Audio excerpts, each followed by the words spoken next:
नमस्कार। स्टोरी की कड़ी में आज मैं एक स्टोरी दूंगा। जिस साल मैंने फोटो पत्रकारिता को विधिवत ज्वाइन किया था, उस वक्त एक मेजर असाइनमेंट मुझे मिली थी और वो असाइनमेंट थी रेखा की। रेखा की को अपनी फिल्म उमराव जान में बेस्ट एक्ट्रेस का अवार्ड मिला था। उस अवार्ड को और उसको लेकर के रेखा का इंटरव्यू होना चाहिए ही था। सो एक इंटरव्यू के लिए मैं अपने रिपोर्टर अनिल सारी के साथ मौर्या होटल गया, जहां समय पहले ही से फिक्स था। जाते ही उन्होंने कहा कि 20 मिनट, लेकिन बहुत अंतरंग बातचीत के बाद वो तकरीबन 1 घंटे तक बातचीत होती रही और मैं तस्वीरें खींचता रहा। दोस्तों, मैं बिल्कुल यंग फोटोग्राफर था उस दिनों और बहुत ज़्यादा पत्रकारिता का अनुभव नहीं था, लेकिन अवेयर था अपने काम से। सो मैं एक याशिका की फ्लैश गन लगा के अपने एक सिंपल से निकोर मैट से खींच रहा था। और मेरे को 2 प्रकार की टेंशन थी। एक पहला ये कि कलर स्लाइड है, कलर स्लाइड में एक्सपोजर एक्यूरेसी एकदम इम्पॉर्टेंट है।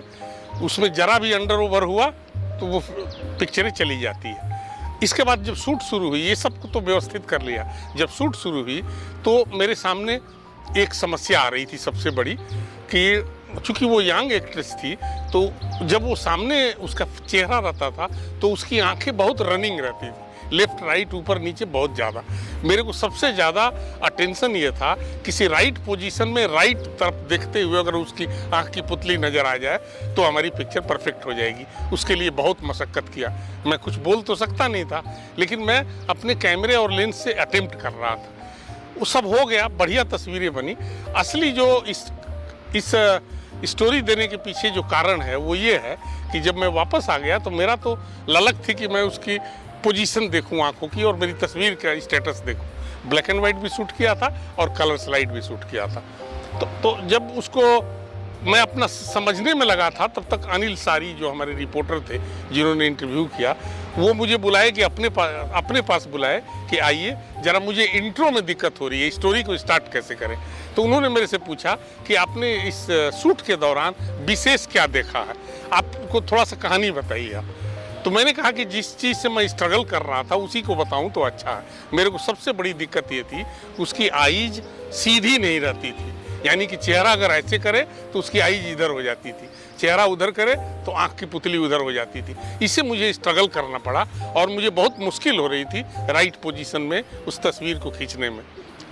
बहरहाल ये तालमेल इतना ज़बरदस्त रिपोर्टर और फोटोग्राफर का उन दिनों हुआ करता था कि उस रिपोर्टर को अपनी स्टोरी की शुरुआत ही यहीं से कर दिया उन्होंने, और उसको सराहा भी गया। उन्होंने लिखा कि हर I were dancing all the time and found it impossible to take photographer, said our young photographer Jagdish Yadav. यहाँ से इंट्रो शुरू करने के बाद आप हमारा कहने का ये मतलब है कि अगर रिपोर्टर अवेयर है तो ये चीज़ें संभव है कि फोटोग्राफर का इनपुट उसमें मिल जाएगा।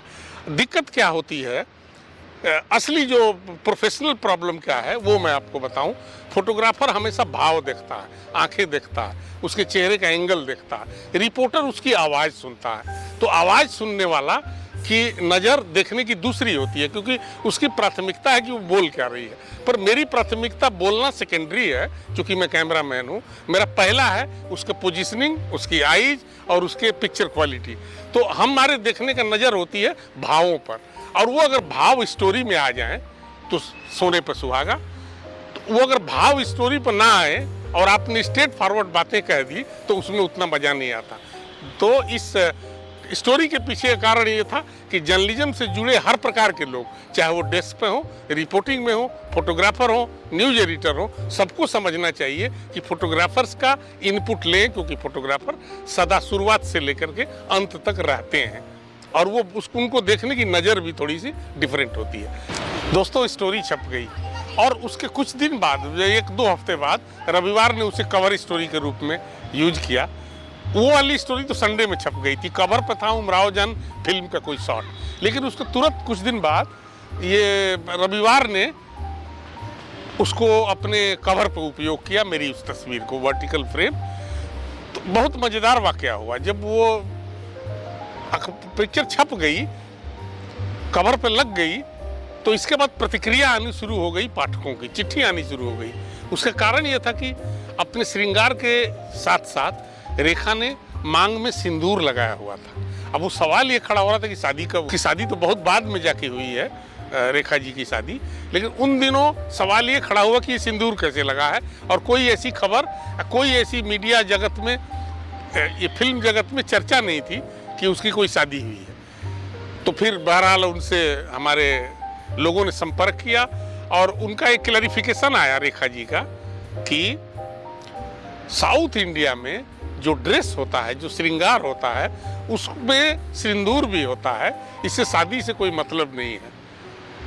दोस्तों, ये थोड़ा दक्षिण भारत की ये परंपरा रही होगी शायद, लेकिन मुझे नहीं लगता कि ऐसी थी। सो बहुत कंट्रोवर्सी रही। तो एक पिक्चर ने सॉफ्ट पॉजिटिव कंट्रोवर्सी खड़ा किया, जिसमें किसी की को बदनाम करने, किसी के निगेटिव करने का कुछ नहीं था। वो सीधा सीधा पॉजिटिव, लेकिन चर्चा करना।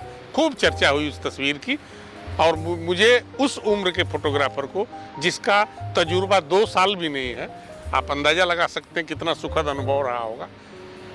आज मेरी स्टोरी यही थी। अगले हफ्ते एक और स्टोरी के साथ आपके साथ हाजिर रहूँगा आपके सामने। धन्यवाद, नमस्कार।